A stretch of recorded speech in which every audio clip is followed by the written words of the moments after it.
Thank you for staying with us. You're still watching The Breakfast on Plus TV Africa. UNICEF calls for digital technology to boost basic education. UNICEF's Bauchi education specialist, Abdulrahman Ado, has urged greater use of digital technology in basic education. Speaking at the International Day of Education event, he called on philanthropists and corporate bodies to support digital learning through the Nigeria Learning Passport, NLP, and emphasized the need for proper monitoring and government ownership of provided gadgets. To enhance digital learning, Ado recommended developing local content, expanding NLP studios, and improving school infrastructure. He also stressed the importance of digital systems for teacher recruitment, and data collection, alongside better electricity and security to protect learning tools. Aishatu Aminu, a director at the Bauchi State Ministry of Education, confirmed that most schools across the state are enrolled in the NLP program, except for new students. The NLP provides national curriculum content and global resources to support students, teachers, and parents. Joining us this morning is Oludare Akinlaja, is a managing partner, OAR&D Company. Good morning, sir. Thank you for joining us. Good morning. Thank you for having me. All right. So digital learning pretty much. And this is something that UNICEF is definitely passionate about. But circling back to Nigeria, how important is this in, the education sector? And with the NLP, for a state like Bauchi State that has already embraced this, what has the impact been? And especially for other states who want to join? Well, thank you. You will agree with me that on a global conversation, the power of technology and what it has done to just shift how our societies exist is very commendable. But I always like to say this, technology is not the message, technology is just an enabler. So we have to be careful about these conversations around technology. Because technology is just an enabler of what you already have on the ground. Technology just gives you a platform to be able to reach a wider audience or reach people who you will naturally not be able to reach. And secondly, it also eases other parts of learning, probably measuring learning, carrying out a proper assessment of whether learning is actually being optimized and all of that. So that's the advantage of technology. But we must also understand that in our environment, which is in Nigeria, there are other issues that must be correctly tackled before the drive and the conversations around technology reaches a height. Now, this conversation is also in two parts. Number one, are we talking about people learning about it? Or secondly, using it as a learning tool or as a learning enabler. So we must always be clear about these distinctions. Apart from NLP, some schools in Lagos, for instance, and other environments in Nigeria are actually using technology to its maximum. I was in a particular school last week to pick up a child of a friend of mine, and you hear them say, oh, most of the assessments they do in the school is no longer handwritten. The children go on the computer, they do their exams, and the computer gives them their results instantly, grades them, tells them where they are weak and all of that. I think it was done by particular top tech company in the partnership. So that's already happening. But if I'm going to take a cue from a project we did in an eastern part of Africa, for technology in Africa, it is really about being able to get learning to areas where learning is not happening. Okay, and also to inspire learning. That's talking about the remote areas now, right? That's where it has really been tested, okay? Areas where you will naturally not have physical schools, okay? Let me give an instance. In a remote community, there's no school at all.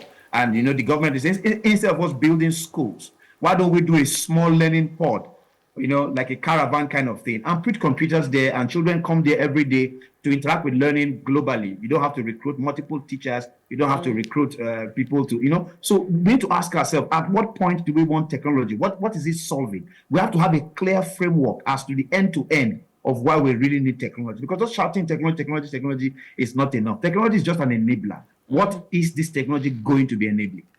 Yeah. So I know that there is, especially with our education, many schools struggle with electricity, internet access, especially for the rural communities that you just spoke about. If they don't even have schools, then what are we going to say when it comes to electricity and internet access? And most times, these technologies that we want to use are dependent on that. So for most schools right now, how do you think those challenges are being addressed? And what other challenges do you think they face when it comes to digital learning? So I think first of all, I don't know, but off the top of my head, I'm thinking we should come up with a policy that helps power into critical segments of our community, of our country, hospitals, schools. Maybe we should retweak how the power policy is focused on areas like this. I know you have heard the conversation about the hospital in somewhere in Ibadan, where so power Yes, for yes. critical segments of our nation. I don't know whether we can specifically create a policy or an energy policy for critical sectors like education and hospitals, because it's very important, right? Because these people literally pay the same amount of money that companies pay, and all. And do they make as much money if you're having that kind of conversation? Or how do we exactly develop a policy to drive power and energy to our schools? That's a very, very critical conversation. Or do we allow some form of public-private partnership strictly for such critical segments of the economy? Or do we allow public people to, we have to come up with a policy to make power generation easy, power generation, distribution, and supply easy for such segments of our communities. It's very, very, very important. Secondly, about digital inclusion. We laugh about this, but I'm sure you must have heard many years ago. I think it was 4 or 5 years ago, where it broke out in Nigeria, that we used to sing Sandalili Yes, instead of standard Standard Living. living, yes. And guess what? Our teachers sang it with us excitedly. Taught us So Sandalili even. you know That what I'm was saying? what was taught to us. They didn't know about. So I think it's important that in this digital conversation, do we have teachers who can really, really, because the teachers are the custodians of learning in that learning environment.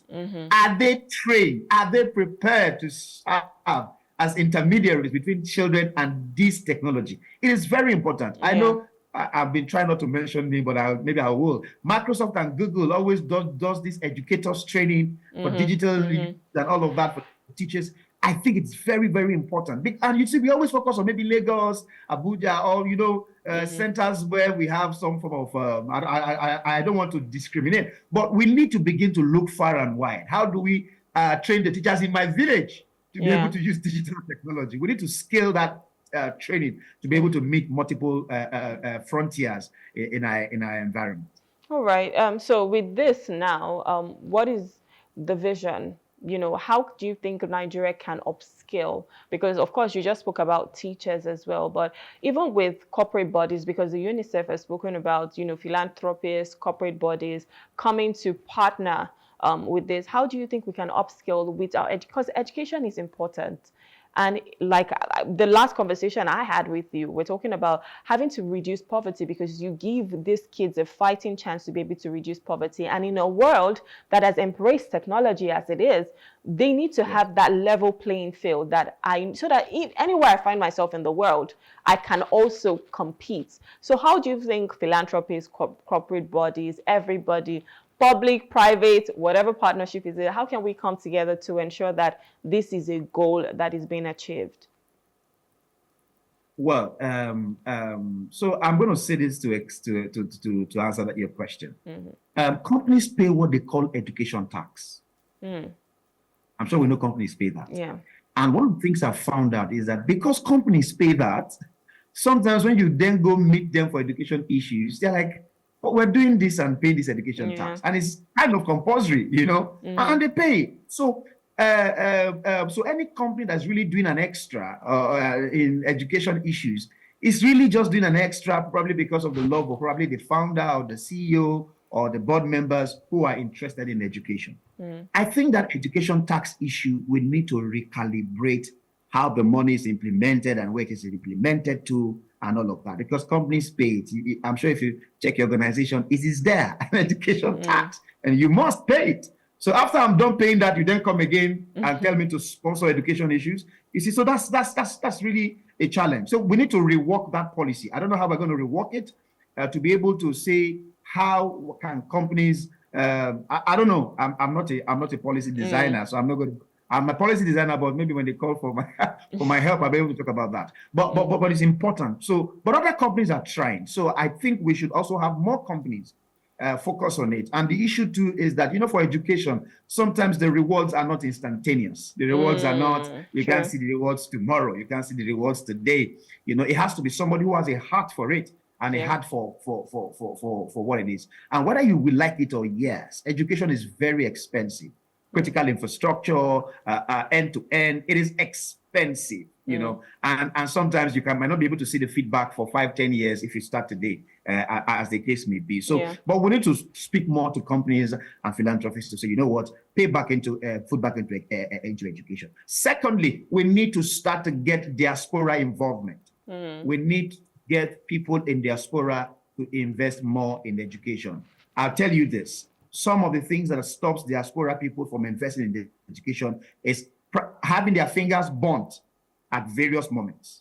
So they no longer want to do it. But I think we should speak more to diaspora and see how they can invest in it. I had this product at some point where I said, if everybody in diaspora, I always tease and say, I believe that everybody in diaspora has a village in Nigeria. Everybody in diaspora is in a village. Yeah. So I say, if you're in diaspora, if you focus on just your village, just your village, I'm sure we can cover 75% of Nigeria rural areas.